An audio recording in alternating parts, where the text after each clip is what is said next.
പ്രധാനമന്ത്രി നരേന്ദ്രമോദി അടിക്കാൻ പദ്ധതിയിട്ട കോൺഗ്രസ് അത് പൊളിച്ച സ്പീക്കർക്കെതിരെയാണ്. ഇപ്പോൾ സ്പീക്കർക്കെതിരെ അവിശ്വാസ പ്രമേയം കൊണ്ടുവരാനുള്ള നീക്കത്തിലാണ്. അല്ലാതെ സ്വാഭാവികമല്ലേ, കാരണം ഈ പാർലമെൻറ്റ് സമ്മേളനം കൂടുന്ന സമയത്ത് പ്രതിപക്ഷം ഇപ്പം നമ്മുടെ ഒരു പൊതു സ്വഭാവമായിരിക്കുകയാണ്. അപ്പോൾ ഈ ഏതാനും നാൾക്ക് മുമ്പ് ശശി തരൂർ പറയുകയുണ്ടായി, ഇത് ഡിബേറ്റിലൂടെയാണ് ഇതിനെ ഭരണപക്ഷത്തെ നേരിടേണ്ടത്. ഈ എല്ലാ ദിവസവും ഈ പറഞ്ഞ പോലെ ഡിസ്റപ്ഷനിലൂടെ അല്ല എന്ന് അദ്ദേഹം പറയുകയുണ്ടായി. അത് തന്നെയാണ് അതിൻ്റെ ശരിയായ രീതി. ചില സന്ദർഭങ്ങളിൽ ശക്തമായ പ്രതിഷേധങ്ങൾ വേണ്ടിവരും, അത് ന്യായീകരിക്കപ്പെടുന്നതുമാണ്. അതേസമയത്ത് നിരന്തരമായിട്ട് നമ്മൾ ഈ പാർലമെൻറ്റിനെ നമ്മൾ തടസ്സപ്പെടുത്തിക്കൊണ്ടിരുന്നു കഴിഞ്ഞാൽ പാർലമെൻറ്റിൻ്റെ കൊണ്ട് ഉദ്ദേശിക്കുന്ന ഒരു എന്താണ് നമ്മൾ ഉദ്ദേശിക്കുന്നത് അത് ലഭ്യമാകാതെ വരുന്നൊരവസ്ഥയുണ്ട്. ഇപ്പോഴത്തെ ഈ പറഞ്ഞതുപോലെ കോൺഗ്രസിൻ്റെ ശക്തമായ ഒരു പ്രതിഷേധ നടപടികളാണ്. പക്ഷേ ഈ പാർലമെൻറ്റിൽ നമ്മൾ ഇത്രയും ദിവസം കഴിഞ്ഞിട്ട് ഈ എന്ത് ഡിസ്കഷനാണ് നമ്മുടെ മുമ്പിൽ നിൽക്കുന്നത്? യഥാർത്ഥത്തിൽ ഈ കോൺഗ്രസ് ചെയ്യേണ്ടത് ഈ പാർലമെൻറ്റിൻ്റെ പ്രവർത്തനത്തെ ഒരു പരിധിവരെയെങ്കിലും അനുവദിച്ചുകൊണ്ട് കിട്ടുന്ന അവസരങ്ങളിൽ ശക്തമായിട്ട് ഓരോ വിഷയങ്ങളിൽ എടുത്ത് ഇഴകീറി ഭരണപക്ഷത്തെ അറ്റാക്ക് ചെയ്യുകയാണ് വേണ്ടത്, അല്ലെങ്കിൽ വിമർശിക്കുകയാണ് വേണ്ടത്. അതിനുള്ള ആൾക്കാരുള്ള ഒരു പാർട്ടിയാണ്. ഉദാഹരണത്തിന് നമ്മുടെ ലഭ്യമായ അവസരത്തിൽ യഥാർത്ഥത്തിൽ ഒരൊറ്റ അംഗമാണ് RSPക്ക് ഉള്ളത്, അല്ലേ? നമ്മുടെ NK പ്രേമേന്ദ്രൻ. പക്ഷെ പ്രേമേന്ദ്രൻ ഇന്ന് ലോക്സഭയിൽ ആ കിട്ടുന്ന സമയം, ആ ഒറ്റ അംഗത്തിന് കിട്ടുന്ന സമയം ഉപയോഗിച്ചുകൊണ്ട് പ്രേമേന്ദ്രൻ എത്ര മനോഹരവും വിദഗ്ധവും ഫലപ്രദവുമായിട്ടാണ് ഓരോ വിഷയങ്ങൾ ഉന്നയിക്കുന്നത്, അല്ലേ? അവിടെ പ്രൈം മിനിസ്റ്റർ പോലും അദ്ദേഹത്തിനെ ബഹുമാനിക്കുന്നു. അദ്ദേഹത്തിൻ്റെ ഏറ്റവും വളരെ പ്രേമേന്ദ്രനൊരു കാര്യം പറയാൻ എഴുന്നേറ്റ് കഴിഞ്ഞാൽ ലോക്സഭ മുഴുവൻ ശ്രദ്ധിക്കുന്നു. ഇന്ന് പ്രേമേന്ദ്രൻ്റെ ശബ്ദമാണ് ശരിക്കും പറഞ്ഞാൽ ഇന്ന് പ്രതിപക്ഷത്തിൻ്റെ ഭാഗത്തു നിന്ന് ഒരു ഫലപ്രദമായ ഒരു ശബ്ദം നമുക്ക് ജനങ്ങൾക്കും പല വളരെ അടിയന്തര പ്രാധാന്യമുള്ള പല വിഷയങ്ങളും പഠിച്ച് പ്രേമേന്ദ്രൻ പാർലമെൻറ്റിൽ അവതരിപ്പിക്കുന്നുണ്ട്. പല വിഭാഗങ്ങളുടെ പ്രശ്നങ്ങൾ അവതരിപ്പിക്കുന്നുണ്ട്. നിയമനിർമ്മാണത്തിൽ വളരെ അതിസൂക്ഷ്മതയോടെ പഠിച്ചിട്ട് പ്രേമേന്ദ്രൻ നിയമനിർമ്മാണത്തിൽ പങ്കെടുക്കുന്നുണ്ട്. അത് ആ ഡിസ്കഷൻ കേൾക്കുമ്പോൾ തന്നെ ഇപ്പോൾ ഉദാഹരണത്തിന് അവിടെ എന്തെല്ലാം നടക്കുന്നു എന്നുള്ളതിനേക്കാൾ ഉപരി ഇന്നിപ്പം നമുക്കിതെല്ലാം നേരിട്ട് കാണാനുള്ള അവസരമുണ്ട്. ഈ അവസരത്തിൽ യഥാർത്ഥത്തിൽ ഈ പാർലമെൻറ്റിനെ ആണെങ്കിലും നിയമസഭയാണെങ്കിലും ഉപയോഗിക്കേണ്ടത് ഈ ഡിസ്കഷന് പരമാവധി ഉപയോഗിക്കുകയും ഡിസ്കഷനിൽ ഈ പറഞ്ഞതുപോലെ ഇപ്പോൾ പ്രേമേന്ദ്രൻ വളരെ നല്ല ഉദാഹരണമാണ്. പ്രതിപക്ഷത്തിൻ്റെ ഒരു അംഗം കൂടിയായ പ്രേമേന്ദ്രനെ തന്നെ എടുത്ത് നമുക്ക് പറയാവുന്നതാണ്. ആ പ്രേമേന്ദ്രനെ പോലെ ഒരു 4-5 പേരെങ്കിലും ഇന്ത്യൻ പാർലമെൻറ്റിൽ ഓരോ വിഷയങ്ങളെ പഠിച്ച് കോൺഗ്രസിൻ്റെ ഭാഗത്തു നിന്ന് കോൺഗ്രസിൻ്റെ ഭാഗത്ത് ഇതേപോലെ ഒരാളുണ്ടായാലും മതിയായിരുന്നു. അങ്ങനെ ആ ഒരു ഡിസ്കഷനിൽ പങ്കെടുക്കുമ്പോഴത്തേക്ക് ജനങ്ങൾ ഓരോ വിഷയങ്ങളെക്കുറിച്ച് കൂടുതൽ ബോധവാന്മാരാകും. ഓരോ വിഷയത്തിൻ്റെ എന്തെല്ലാം നൂലാമാലകൾ അല്ലെങ്കിൽ അതിസൂക്ഷ്മമായ ഘടകങ്ങൾ എന്താണ് എന്നൊക്കെ ജനങ്ങൾ ഈ ഡിബേറ്റിലൂടെയാണ് മനസ്സിലാക്കുന്നത്. ആ അത്തരത്തിലുള്ള ഒരു ഡിബേറ്റ് കേൾക്കുമ്പോഴാണ് ഈ ജനാധിപത്യ സംവിധാനത്തിൽ സാധാരണ ജനങ്ങൾ എഡ്യൂക്കേറ്റഡ് ആവുന്നത്. ജനാധിപത്യത്തെക്കുറിച്ചിട്ടുള്ള ധാരണ, ഓരോ വിഷയങ്ങളെക്കുറിച്ചിട്ടുള്ള ധാരണ. ഉദാഹരണത്തിന് നമുക്കിതൊന്നും അറിയത്തില്ല. നമുക്ക് എങ്ങനെയാണ് നിയമം പാസ്സാക്കുന്നത് പോലും പലപ്പോഴും നമ്മളുടെ വിദ്യാസമ്പന്നരായ ആൾക്കാർക്ക് പോലും അറിയത്തില്ല. എങ്ങനെയാണ് പാർലമെൻറ്റിലൊരു ബില്ല് ഡിസ്കഷന് വരുന്നത്, അത് അവതരിപ്പിക്കുന്നതിൻ്റെ പ്രത്യേകത എന്താണ്, അത് പിന്നെ വിവിധ കമ്മിറ്റികൾക്ക് വിടുന്നത് എന്തുകൊണ്ടാണ്, ഇതൊന്നും അറിയാം. ഇതൊക്കെ നമ്മൾ കാണുന്നുണ്ടെങ്കിൽ പോലും ഇതൊക്കെ നമ്മൾ വെറും ഒരു കാഴ്ചക്കാരായിട്ട് ഒരു അബോധാവസ്ഥയിൽ നിന്ന് കാണുകയാണ് ചെയ്യുന്നത്. ഒരു നിയമത്തിൻ്റെ നിർമ്മാണ ഘട്ടങ്ങൾ ഏതൊക്കെയാണ്, ഇതൊക്കെ ഇപ്പോഴും നമുക്ക് അറിയില്ല എന്നുള്ള ഇത്രയും സുതാര്യമായ അവസ്ഥയിൽ നമുക്കിതെല്ലാം കാണാവുന്നുണ്ടായിട്ട് പോലും. അതിൻ്റെ കൂട്ടത്തിലാണ് കോൺഗ്രസിൻ്റെ, ഞാൻ പറഞ്ഞത്, ആവശ്യത്തിനുള്ള പ്രതിഷേധം അവർക്ക് ഉന്നയിക്കാനുള്ള അവകാശമുണ്ട്. ശക്തമായ പ്രതിഷേധത്തിൻ്റെ ഒരു സംഗതി ഉയർത്തിക്കാട്ടിക്കൊണ്ട് ഇത് വളരെ പാർലമെൻറ്റിനകത്തും പുറത്തുമൊക്കെ ചെയ്യാനുള്ള അവകാശമുണ്ട്. ഇപ്പോൾ ഈ നിരവധിയുടെ കേസിൽ യഥാർത്ഥത്തിൽ ഒരു ഉത്തരവാദിത്തപ്പെട്ട പ്രതിപക്ഷം എന്ന നിലയിൽ അവരും ഭരണത്തിരുന്ന കൂട്ടത്തിലാണ്. നാളെ ഇനി അവർ ഭരണത്തിൽ വരില്ല എന്ന് നമുക്ക് പറയാൻ പറ്റത്തില്ല. ഇതിന് ഇത്രയും വലിയൊരു വിഷയത്തിലേക്ക് ഈ നരബനയുടെ പുസ്തകത്തിനെ എടുത്ത് ഉയർത്തിപ്പിടിച്ചുകൊണ്ട് പോകുന്നത് അവസാനം അവർക്ക് തന്നെ ഇതിൻ്റെ ദോഷം ഉണ്ടാവുകയുള്ളൂ. കാരണം ചൈന ഗാൽവാനിൽ ഒരു ഇഷ്യൂ ഉണ്ടാക്കി നമ്മുടെ ഭൂമിയിലേക്ക് കടന്ന് കയറിയ സമയത്ത് അദ്ദേഹത്തിൻ്റെ പുസ്തകത്തിലുണ്ടെന്ന് പറയുന്ന അദ്ദേഹത്തിൻ്റെ തീരുമാനമെടുക്കാനായിട്ട് സർക്കാർ തയ്യാറായില്ല എന്നുള്ളതാണ്. അതെപ്പോഴും പൊളിറ്റിക്കൽ ഡിസിഷനാണ്. അത് പൊളിറ്റിക്കൽ ഡിസിഷൻ ആയിരിക്കുകയും വേണം. കരസേനാ മേധാവിയല്ല തീരുമാനം എടുക്കേണ്ടത്. ഇപ്പം മറ്റൊരു രാജ്യവുമായിട്ടുള്ള ബന്ധത്തിൽ എങ്ങനെയാണ് ഇടപെടേണ്ടതെന്നുള്ളതും നമുക്ക് പെട്ടെന്ന് വളരെ സെറ്റ് ബാക്കോ അതല്ലെങ്കിൽ ഒരു പോരായ്മ ഉണ്ടെങ്കിൽ പോലും അതിനോട് വൈകാരികമായിട്ടാണോ പ്രതിഷേധിക്കേണ്ടത്, നടപടി സ്വീകരിക്കേണ്ടത്, നമ്മുടെ താല്പര്യങ്ങൾ ഒരുപാട് കണക്കിലെടുക്കേണ്ടി വരും. അതുകൊണ്ടാണല്ലോ പൊളിറ്റിക്കൽ ഡിസിഷൻ വേണ്ടി വരുന്നത്. ഉദാഹരണത്തിന് മുംബൈയിൽ പാകിസ്ഥാനിൽ നിന്നുള്ള ടെററിസ്റ്റുകൾ വന്നിട്ട് ഇവിടെ ആൾക്കാരെ നമ്മൾ വെടിവെച്ച് കൊന്നു. നമ്മൾ തിരിച്ചടിക്കാൻ പോയില്ല, സർജിക്കൽ സ്ട്രൈക്കിന് പോയില്ല. മറിച്ച് പഹൽഗാം ആക്രമണം ഉണ്ടായ സമയത്ത് നമ്മൾ അവിടെ സർജിക്കൽ സ്ട്രൈക്ക് നടത്തി. അതിനു മുമ്പ് നമ്മൾ സർജിക്കൽ സ്ട്രൈക്ക് നടത്തിയിട്ടുണ്ടായി, ഇല്ലേ? അപ്പോൾ ഇത്തരം ഡിസിഷൻ എല്ലാം എടുക്കുന്നത് പൊളിറ്റിക്കൽ ഡിസിഷനാണ്. അല്ല, പക്ഷേ അവിടുത്തെ സിറ്റുവേഷൻ, അതായത് ഈ സർജിക്കൽ സ്ട്രൈക്ക് പോലെ ഒരു പ്ലാൻഡ് സിറ്റുവേഷൻ അല്ല. ഗാൽവനിലുണ്ടാകുന്ന സൈന്യങ്ങൾ തമ്മിലുള്ള ഒരു ഏറ്റുമുട്ടലാണ്. അല്ല, അതെന്തോ ആയിക്കോട്ടെ. അപ്പോൾ അവിടെ തീരുമാനം എടുക്കുന്ന സൈനിക മേധാവിയോട് പറഞ്ഞതല്ലേ, ഒരു ഫ്രീ ഹാൻഡ് കൊടുത്തതല്ലേ? അല്ല, ഞാൻ പറഞ്ഞത് ഇപ്പോൾ ഒരു പൊളിറ്റിക്കൽ ഡിസിഷൻ വേണമെന്നിരിക്കട്ടെ. ഇപ്പോൾ അവിടെ ഉണ്ടാകുന്ന സംഗതി, ഇപ്പോൾ ഉദാഹരണത്തിന് ഇപ്പോൾ രണ്ടുപേരും തമ്മിൽ ഏറ്റുമുട്ടലുണ്ടാകുന്നു.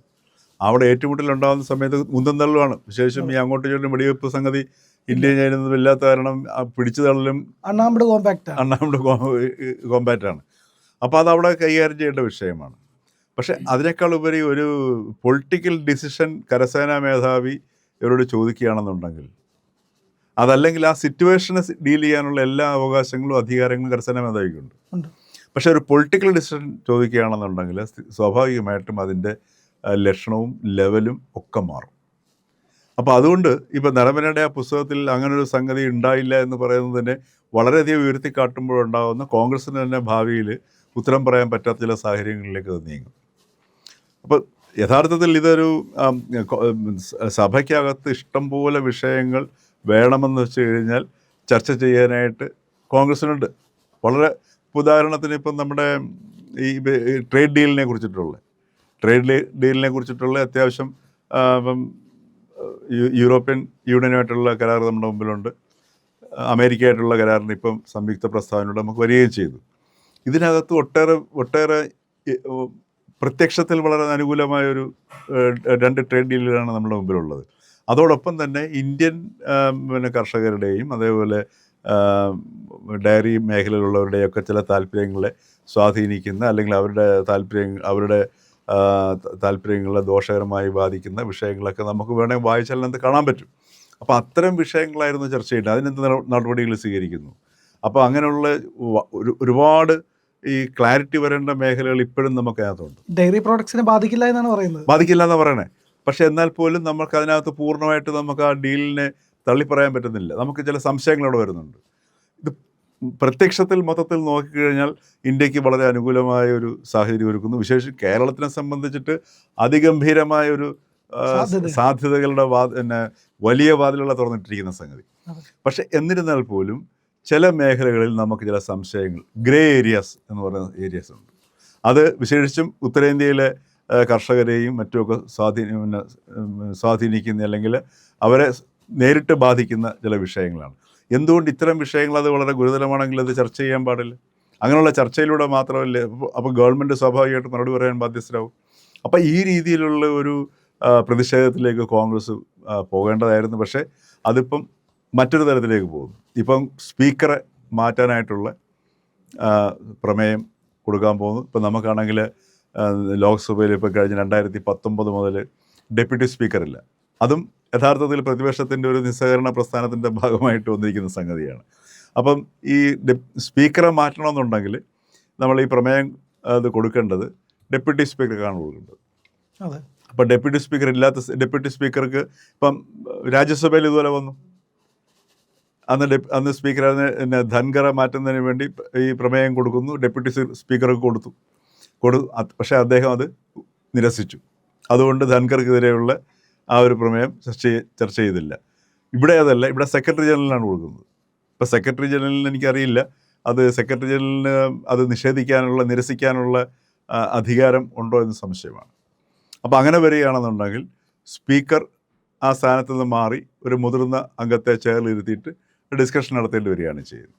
അപ്പോൾ ഇവിടെയും ഈ ഇത്തരം വിഷയങ്ങളിലേക്ക്, ഈ നരവണ ഇഷ്യൂയിലേക്ക് തന്നെ വീണ്ടും ശ്രദ്ധ പോവുകയും അത് വളരെ മനോഹരമായിട്ട് വേണമെന്നുണ്ടെങ്കിൽ രാജ്യദ്രോഹത്തിൻ്റെ ലെവലിലേക്ക് വേണമെങ്കിൽ ഇന്നത്തെ BJPയുടെ ഒരു പ്രചാരണ തന്ത്രങ്ങളൊക്കെ നോക്കുകയാണെന്നുണ്ടെങ്കിൽ അവർക്ക് കിട്ടുന്ന അവസരങ്ങളെ എങ്ങനെ നന്നായിട്ട് ഉപയോഗിക്കണം എന്ന് നന്നായിട്ട് അറിയാവുന്നവരാണ് BJP. മണിശങ്കർ അയ്യർ മോഡിയെ ഒരു ചായ വിൽപ്പനക്കാരനോട് ഒന്ന് സാമ്യപ്പെടുത്തില്ല, ഇപ്പോഴും അത് ക്യാഷ് ചെയ്യുന്നുണ്ട് BJP അല്ലേ? അപ്പോൾ കിട്ടുന്ന അവസരങ്ങളെ അതിഗംഭീരമായിട്ട് ഉപയോഗിക്കുന്ന സംവിധാനവും അതിനുള്ള എല്ലാ രീതിശാസ്ത്രങ്ങളും അറിയാവുന്നവരാണ് BJPക്കാർ. അപ്പോൾ അവരുടെ അടുത്ത് ഏത് ആയുധം പ്രയോഗിക്കണം, എങ്ങനെ പ്രയോഗിക്കണം എന്നുള്ളത് പോലും കോൺഗ്രസ്സിന് അതിനുള്ള പിടിയില്ല എന്ന് വേണം നമുക്ക് കാണാനുണ്ട്. അപ്പോൾ ഇന്നിപ്പോൾ ശശി തരൂർ പ്രസംഗിക്കേണ്ടതായിരുന്നു. ശശി തരൂരിന് പ്രസംഗിക്കാൻ അവസരം കൊടുത്തിരുന്നെങ്കിൽ ഇന്നത്തെ ഈ ഒരു പ്രതിഷേധങ്ങളെക്കാൾ ഗംഭീരമായ രീതിയിൽ ശശി തരൂരിൻ്റെ പ്രസംഗത്തിലൂടെ കേന്ദ്ര സർക്കാർ വളരെ ഒരു എന്താ പറയുക വിമർശിക്കപ്പെടുമായിരുന്നു. മാത്രവുമല്ല ശശി തരൂരിൻ്റെ ഒരു പാർലമെൻറ്റിലെ പ്രസംഗം ഇന്ന് കേൾക്കാനായിട്ട് എല്ലാവരും താല്പര്യപ്പെട്ടിരിക്കുകയും ചെയ്യും. കാരണം അദ്ദേഹം ഈ ഗവൺമെൻറ്റിന് വേണ്ടി, അതായത് രാഷ്ട്രത്തിന് വേണ്ടി എന്നാണ് അദ്ദേഹത്തിൻ്റെ ഭാഷയിൽ പറഞ്ഞാൽ, ഈ പറഞ്ഞതുപോലെ പിന്നെ പല വിദേശ രാജ്യങ്ങളിൽ ഓപ്പറേഷൻ സിന്ദൂറിൻ്റെ പോവുകയും ഓഫ് കോഴ്സ് തിരിച്ച് മറ്റ് MPമാരും നമ്മുടെ ജോൺ ബ്രിട്ടാസ് ഉൾപ്പെടെയുള്ളവർ പോയിരുന്നു. അതോടൊപ്പം തന്നെ ഗവൺമെൻറ് ഒരുപാട് നടപടികളെ അനുകൂലിക്കുകയും ചെയ്യുന്നുണ്ട് ശശി തരൂർ. അതേസമയത്ത് അദ്ദേഹം വിമർശിക്കേണ്ടതിൻ്റെ, അദ്ദേഹത്തിനെ പോലുള്ളൊരു വ്യക്തി വിമർശിക്കപ്പെടേണ്ടതാണ് എന്നുള്ളൊരു ബോധ്യം സാധാരണ ജനങ്ങളിലേക്ക് വരികയും ചെയ്യുമായിരുന്നു.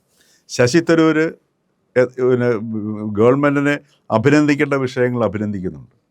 അപ്പോൾ അങ്ങനെ ഒരു കോൺഗ്രസ് നേതാവ് ഈ ഗവൺമെൻറ്റിനെ നിശിതമായിട്ട് വിമർശിക്കുകയാണെന്നുണ്ടെങ്കിൽ ആ വിമർശനത്തിന് കൂടുതൽ വിശ്വാസ്യതയും വരുമായിരുന്നു. അപ്പോൾ അത്തരം സന്ദർഭങ്ങളാണ് കോൺഗ്രസ് ഇല്ലാതാക്കി കളഞ്ഞത്. ഇത് രാഹുൽ ഗാന്ധിയുടെ താല്പര്യമാണ് ശശി തരൂർ സംസാരിക്കരുത് എന്നുള്ളത്.